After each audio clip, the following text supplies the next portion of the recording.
Boa tarde a todos que nos acompanham neste dia de reflexão do Evangelho segundo o Espiritismo, que é produzido pela Sociedade Espírita Luz, Paz e Caridade e que agradece a todos que se irmanam neste momento. Como nos sobra alguns minutos antes, vamos dar alguns avisos de interesse a todos, iniciando para os novos que estão nos acompanhando pela vez primeira, de que a Sociedade Luz, Paz e Caridade tem por hábito divulgar, expor algum tema do nosso Evangelho segundo o Espiritismo, todas terças, quintas e sábado.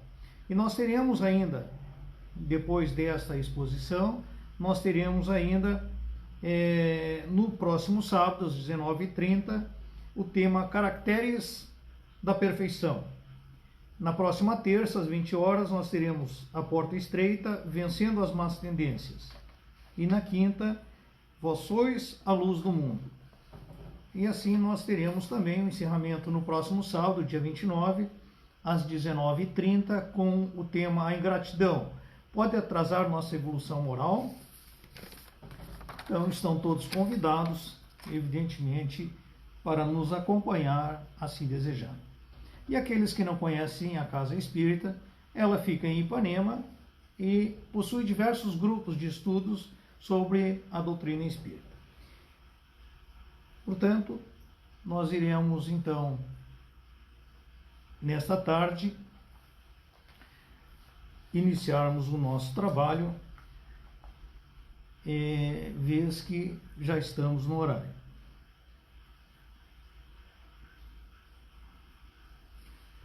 Por conta disso, meus irmãos, eu convido a todos que harmonizemos nossos pensamentos, pacificando e acalmando nossos corações e a mente, a fim de que possamos observar, absorver as boas vibrações fluídicas, deixando por alguns minutos as nossas preocupações, nossos compromissos de lado, e nos concentrando para a prece inicial, procurando mentalizar a figura do nosso Mestre Jesus.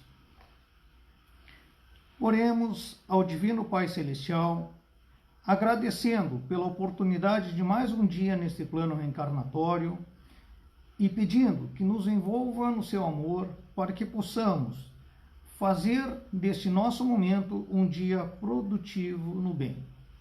Permita, Mestre Jesus, que nossos benfeitores amigos nos assistam e nos auxiliem em nossas reflexões, instruindo-nos com sabedoria e fortalecendo-nos fluidicamente, para que venhamos a entender com perfeita compreensão as leis divinas e o que nos foi legado para a nossa evolução. Que assim seja. Agora, é interessante que a gente antes diga aos senhores, às senhoras, que o nosso tema é o tema do capítulo 5 do Evangelho segundo o Espiritismo, intitulado Bem-aventurados aflitos. E o tema específico para a nossa reflexão nessa tarde é Provas voluntárias, o verdadeiro silício. Antes, porém, é interessante que se diga que este é o maior capítulo do Evangelho, com 31 itens a serem analisados. Todos sabemos que o Evangelho é um verdadeiro roteiro de comportamento exemplar nessa reencarnação. Ele nos traz aqui assuntos práticos, assuntos que nós nos defrontamos no dia a dia de nossa caminhada reencarnatória. E nós iniciaremos, portanto, fazendo o questionamento que nos foi apresentado pelo autor desse lindo texto, que é o Anjo Guardião. Isso foi lá nos idos de 1863. E ele vem nos perguntando se é permitido abrandarmos as nossas próprias provas. E aqui é interessante que antes de iniciarmos, nós tenhamos claros alguns conceitos que são importantes para podermos entender e refletir sobre isso. Iniciaríamos com provas voluntárias, né? O verdadeiro silício. Por que nós perguntamos, e aqui fizemos uma afirmativa, sobre qual o significado do verdadeiro silício? Todos nós sabemos, né, que o silício foi muito utilizado na Idade Média, que se destacou sobejamente e que era uma ação voluntária, dolorosa, num quadro de consciência culpada, em prol de uma dor que se sentia, de uma dor que se tinha na consciência. Portanto, era a busca da dor diante de uma culpa. E o que era esse silício? Evidentemente com C. É efetivamente um instrumento muito utilizado para que se praticasse o flagelo corporal. Então eram cintos que se colocavam sobre as vestes, com espinhos, com argolas, com instrumentos pontiagudos, para que cortasse a carne, para que impingisse dor. E qual o sentido disso então? Alguns filmes retrataram cordões que se flagelavam o corpo, né, para aplacar um sentimento de culpa que se tem. Evidentemente que nesta questão da culpa, nós temos que sempre ter em mente a questão do nosso ego. A nossa cultura social hoje é uma cultura da culpa. Por que uma cultura da culpa? Nós temos no ego, né, que é o nosso eu superficial, nós temos um modelo social, um modelo cultural em que precisamos seguir. Então nós temos que ser o melhor, nós temos que vencer todas as provas que nos são postas, nós temos que passar em todos os concursos, e isso acaba impedindo, quando não se atinge esses objetivos, um sentimento muito grande de culpa. Com isso, uma das formas utilizadas, e ainda hoje algumas criaturas ainda o fazem, é essa de impingir uma dor ao corpo. Se eu fiz algum tipo de dor a alguém, é com a dor que eu devo pagar. Então, a forma de se fazer essa penitência é exatamente impingindo essa dor ao nosso corpo. Mas vamos lá, continuamos então nesse sentido, nesse belo texto que o guardião nos traz para a reflexão. Pergunta a ele então se é possível nós abrandarmos essas nossas provas. Sim, com plena certeza. E ele vem perguntando ainda, com outras perguntas de forma complementar, que decorrem dessa questão, perguntando, será que é possível aquele que se afoga procurar se salvar? Aquele que tem um espinho cravado de o retirar? Aquele que está doente, chamar um médico? Então, estas são as perguntas, reflexões que hoje nós fizemos aqui na primeira parte. E na segunda parte, se é possível nós agravarmos as nossas provas. Então, passaremos então esclarecido o que é o silício como instrumento de penitência, né, corporal. O que são provas voluntárias? Por óbvio, são aquelas que partem do nosso desejo, do nosso livre-arbítrio para a sua realização. E, por conta disso, então, nós precisamos entender que, primeiro, a nossa visão atual da doutrina espírita, ela não nos exige, primeiro, o sentimento de culpa, porque isso nos enclausura e faz com que nós não venhamos a entender qual era o verdadeiro significado das provas que são nos são colocadas. E uma delas, que o próprio livro nos traz, é que um objetivo das provas que nós passamos, do sofrimento que nós às vezes entendemos como tal, é o de exatamente fazer com que nós tenhamos um avanço, tenhamos um exercício de inteligência. Portanto, eu não preciso me utilizar do silício para aplacar minha culpa. A prova ela está posta para mim, primeiro, para fazer com que eu exercite a minha inteligência e dê um passo em direção à nossa evolução. Bom, pelo fato de uma pessoa nascer numa situação penosa, numa situação difícil, enfrentar determinados problemas da sua vida cotidiana de forma difícil, faz com que ela, não raras vezes, se obrigue a pensar meios de vencer essas dificuldades. Então, há um exercício para o desenvolver da sua inteligência. Mas seria só isso? Não. Além desse objetivo de exercitar a inteligência, nós também temos o de aumentar, trazer à tona o exercício da paciência.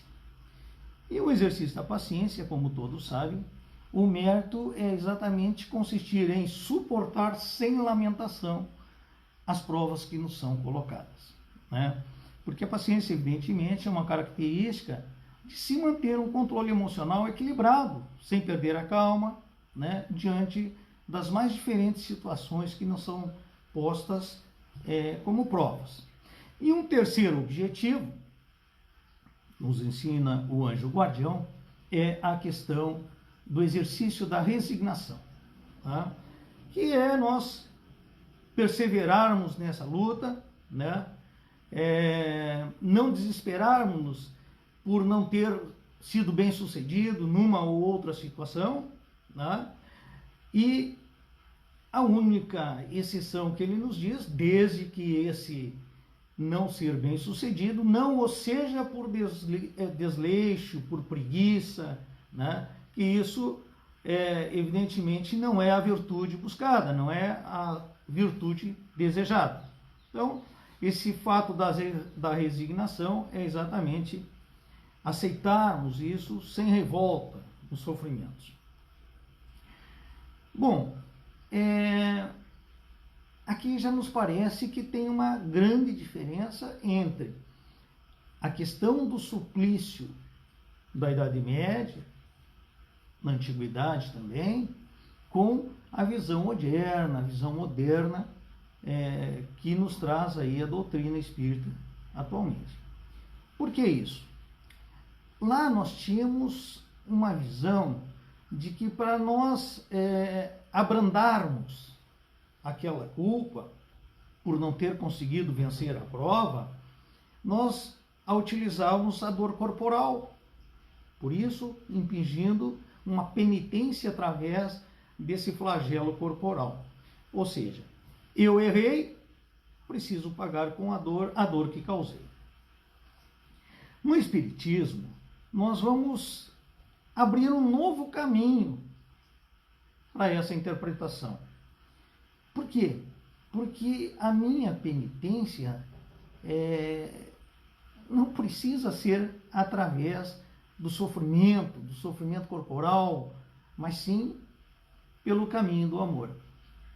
E amor esse que nós teremos aí, além do Evangelho, muito claro na questão do Livro dos Espíritos, que também nos fala lá sobre a caridade e o amor, numa das questões, a questão 886, que fala que o amor e a caridade são complemento da lei e justiça.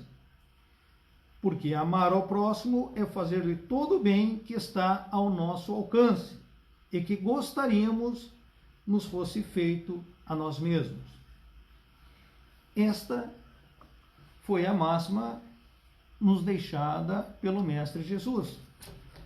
E, portanto, aqui está apresentado um caminho da penitência segundo a doutrina espírita, o caminho do amor. Não necessariamente socorrer-se desse suplício impedido a causar mais dor. Porque a partir do elemento do amor, amor a todos, indistintamente, nós também temos aqui, paralelo a isso, a caridade. E vejam que a caridade nos faz com que nós tenhamos bondade, né? Nós tenhamos benevolência para com todos. Nos faz com que se pratique diuturnamente a indulgência. O que seria isso? Seria, na verdade, a tolerância para com os pequenos defeitos, pequenos erros alheios. E até porque nós, mais do que ninguém, precisamos da indulgência dos outros.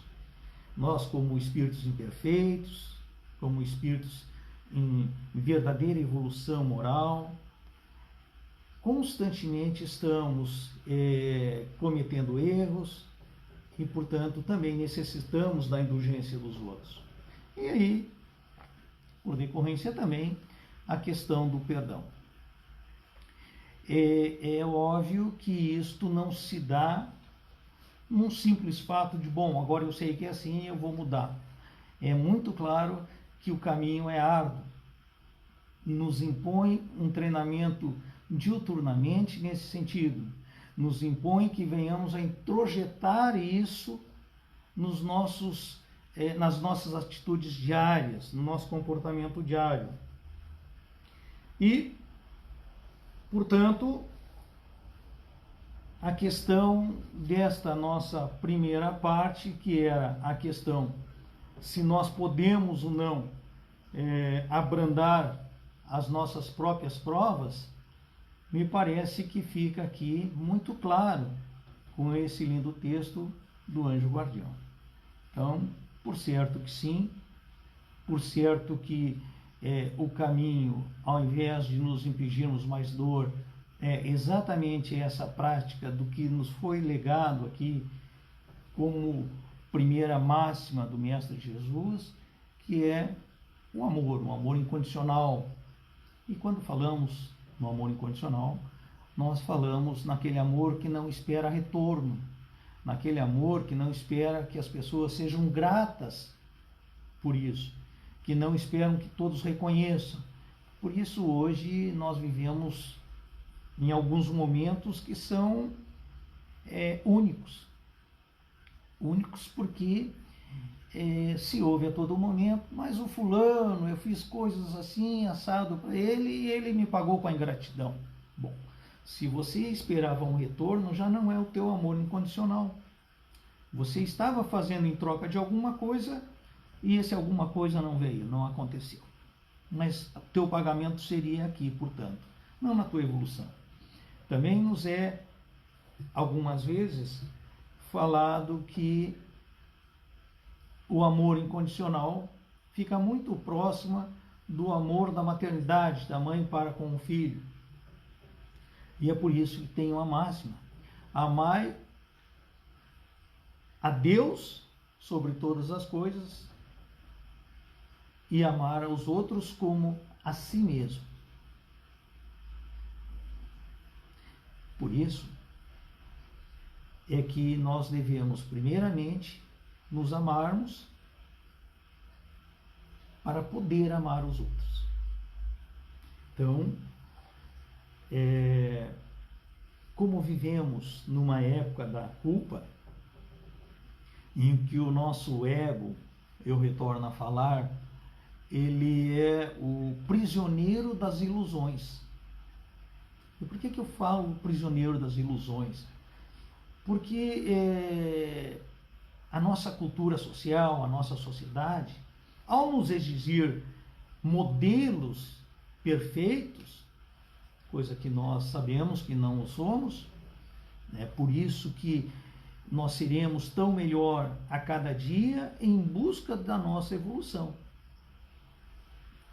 E o nosso objetivo será sermos espíritos perfeitos, puros. Mas longe estamos no início, pouco mais do início da nossa caminhada. E para isso eu devo então introjetar muito mais do que alguma coisa de conhecimento, mas que isto reflita sobejamente no nosso dia a dia, na nossa prática. Portanto, fica muito claro esta questão, então, do verdadeiro silício, né?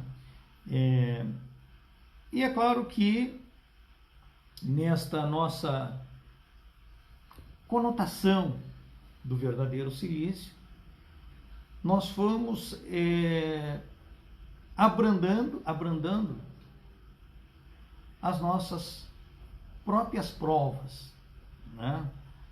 Nós vamos procurando meios de abrandá-las. E vejamos na prática isso. Vejam, quando nesse texto ele pergunta, é permitido aquele que se afoga procurar se salvar? Por óbvio que sim. Aquele que tem um espinho cravado, poder retirá-lo? Por óbvio que sim. E de que forma nós podemos, então, diante de tamanho sofrimento que estamos passando, que parece não haver saída, parece que nós não enxergamos um ditado comum que se diz, a luz ao final do túnel, fazê-lo? Olha, um dos modelos que podemos fazer é através da própria crença, uma crença religiosa, conhecendo a doutrina espírita, praticando-a no nosso dia a dia. Com isso, nós estaremos abrandando os nossos próprios erros. Então, não se trata aqui de buscar e de ficar nessa redoma da culpa, se culpabilizando o tempo todo, porque isto é uma prática que nós estamos vivenciando no nosso tempo, nessa reencarnação. Pois bem, que mais nós poderíamos ainda tirar aí de reflexão nesse texto, né? Vejam que o anjo guardião, quando ele usa essas perguntas, ele está nos dizendo que é possível nós trilharmos esse caminho, né, com essa observação contínua do amor, da caridade que nos foi presenteado pelo Mestre Jesus e que poucos de nós o fazem na prática. E quanto mais eu souber e menos eu praticar, mais eu terei aí o caminho contrário à busca da felicidade. E sobre a questão da felicidade, também nos ensina a doutrina espírita que a felicidade ela é alguma coisa muito que pessoal, né? Ela é efetivamente uma medida difícil de se ter. Por quê? Porque a cada um ela será relativa, de acordo com a sua caminhada, de acordo com seus méritos. E ela diz, então, que cada um terá essa medida de acordo com a sua evolução. Mas ela dá um limite. Ela não nos deixa assim, soltos no ar, né, sem saber, mas qual é o limite mínimo para isso? E ele diz que para a vida material, o limite é a posse do necessário. Talvez grande sofrimento de provas voluntárias que nós temos é exatamente esta cultura de ter, né? Não de ser. Cada vez nós precisamos acumular mais e mais e mais coisas como se isso nos dependesse. Ele está dizendo não. Bastaria a posse do necessário, enquanto necessidade material. Enquanto necessidade para a vida moral, ele nos diz que a felicidade é a consciência tranquila e a fé no futuro. E bom, no conjunto todo da obra da doutrina espírita, se nós não tivéssemos fé no futuro, seria um contrassenso nós estarmos estudando isso, nós estarmos aceitando a questão de justiça com tantas diferenciações, uns mais ricos, outros mais pobres, com mais dores, outros com menos, né? Sem que nós tivéssemos aí a compreensão do que seja esta fé no futuro. Portanto, as provas, e nós podemos usar como uma figura de linguagem aqui, a questão de uma escola. As provas nos são colocadas, e eu vou repetir, para despertar em nós, né, a inteligência, através de visualizar outras possibilidades de diminuir os nossos sofrimentos. Não ficar nesta redoma de culpa.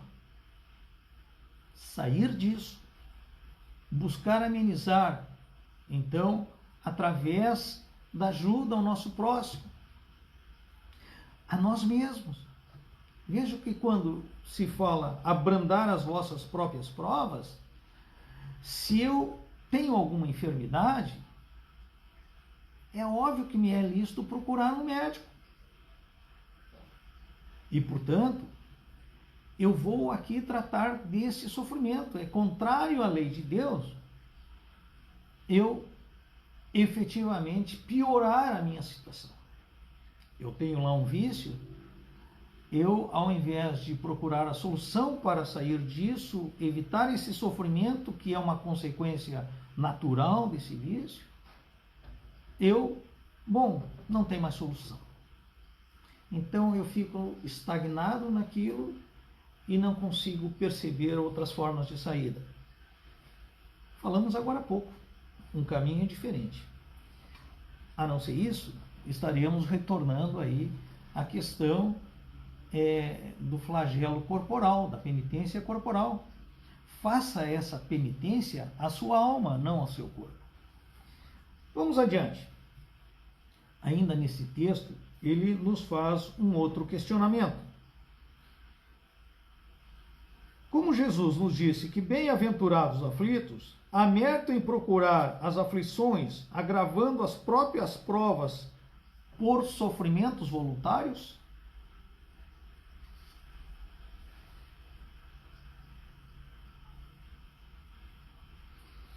E ele diz: a isso responderei muito claramente. Sim, há um grande mérito quando o sofrimento e as privações têm por objetivo o bem do próximo. Porque é a caridade pelo sacrifício. Não quando não tem por objetivo senão a si mesmo. Porque isso resulta do egoísmo por fanatismo.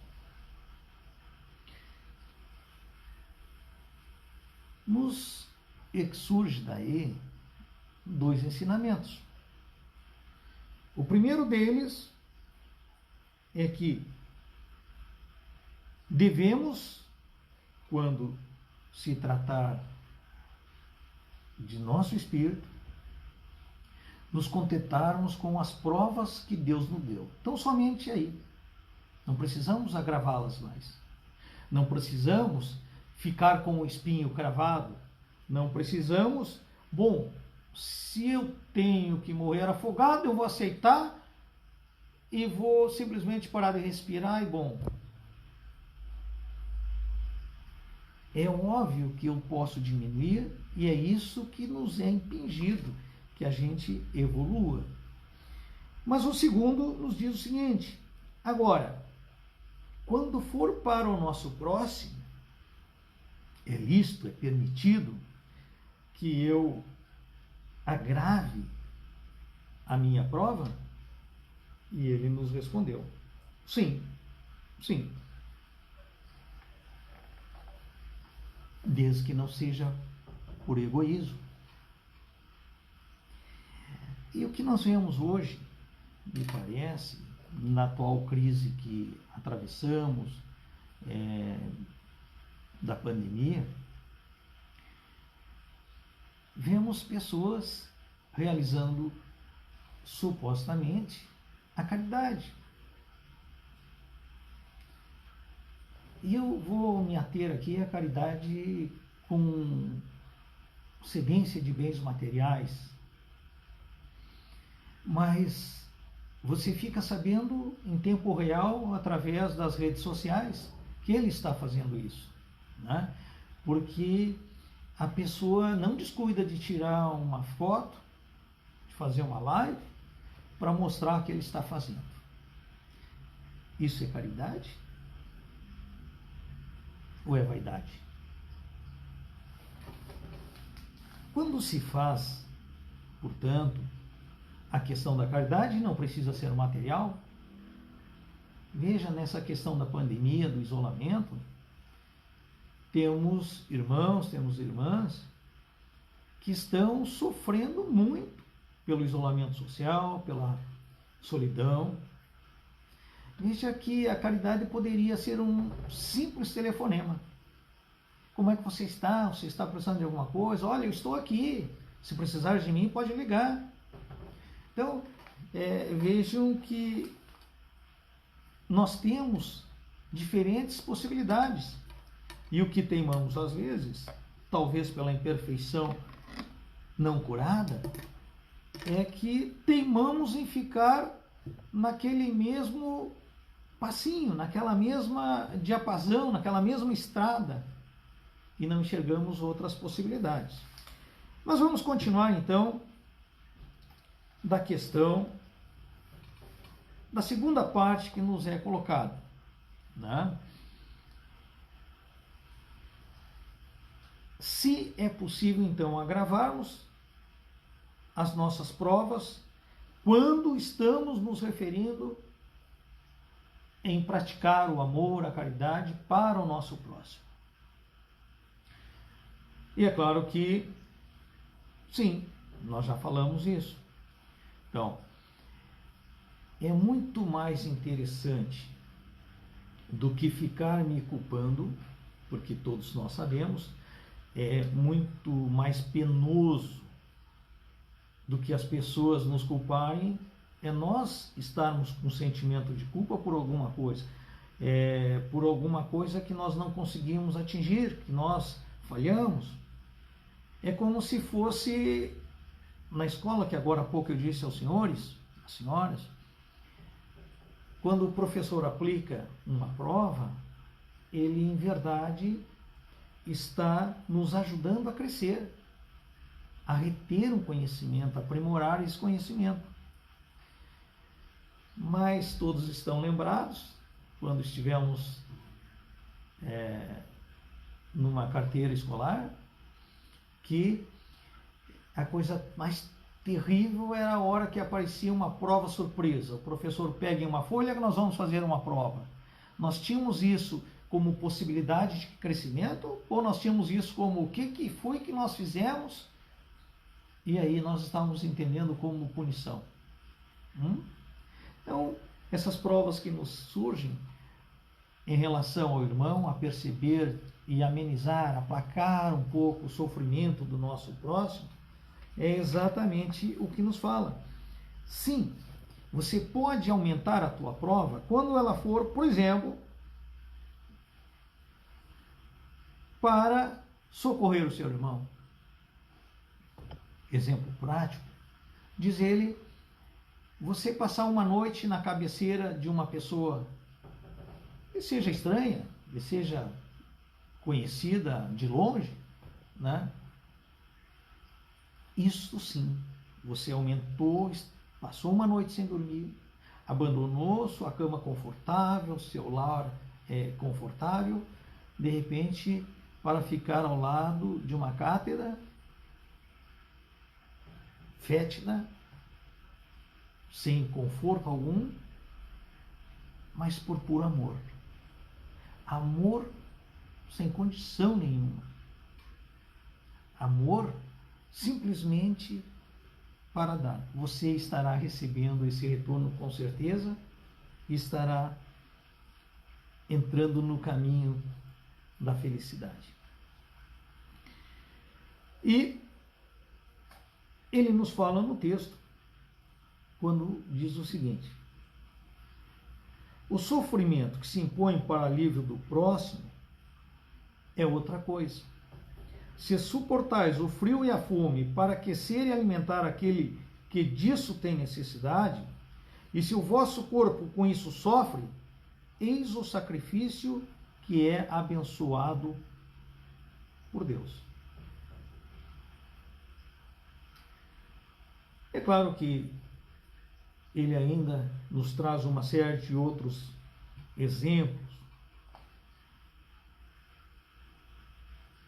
E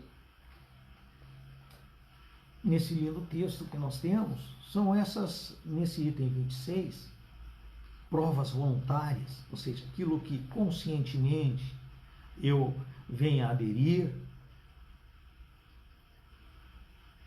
nos indicando qual é o verdadeiro cilício, qual é a verdadeira penitência que podemos fazer, né, para a nossa evolução. Então, eu gostaria de ler para vocês, se me permitirem, a prosa atribuída a Emmanuel, que foi no livro Obras do Coração. Foi escrita ditado por diversos espíritos, né, e psicografado por Francisco Cândido Xavier, isso lá em 1952. Que o texto é bem esse, cilícios. Diz Emmanuel: antigamente, quem pretendia alcançar o céu através do caminho religioso usava cilícios inquietantes com que castigava a carne dolorida. Hoje, porém, compreendemos que a matéria, embora viva com os milhões de corpúsculos que constituem, é recurso passivo ante a vibração espiritual. Entendemos que a consciência vive ante o corpo na posição do maquinista perante a locomotiva.